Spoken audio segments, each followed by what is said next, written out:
හිටපු අමාත්‍ය ලක්ෂ්මන් යාපා අබේවර්ධන මහතා ඇතුළු දෙදෙනෙකුට අල්ලස් කොමිසම විසින් නඩු පැවරීමට පියවරගෙන තිබෙනවා.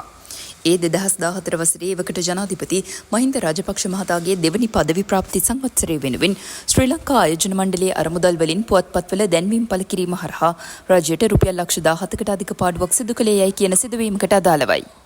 ඒ අනුව හිටපු ආයෝජන ප්‍රවර්ධන අමාත්‍ය ලක්ෂ්මන් යාපා අබේවර්ධන සහ ශ්‍රී ලංකා ආයෝජන මණ්ඩලයේ හිටපු අධ්‍යක්ෂ ජෙනරාල් ජයන්ත ඉදිරිසිංහ යන අයට එරෙහිව අල්ලස් කොමිසම විසින් කොළඹ මහාධිකරණය හමුවේ අධිචෝදනා ගොනු කළා.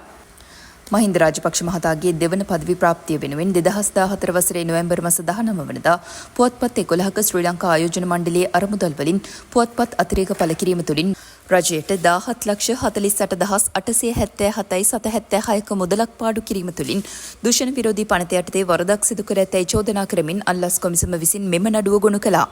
මෙම නඩුවේ විත්තිකරුවන්ට එරෙහිව ගොනු කර තිබෙන චෝදනා සංඛ්‍යාව 5ක් වන අතර සාක්ෂිකරුවන් වශයෙන් පුද්ගලයන් 15 දෙනෙකු නම් කර තිබෙනවා. එමෙන්ම නඩු භාණ්ඩ වශයෙන් ලේඛන 21ක්ද ඉදිරිපත් කර තිබෙනවා.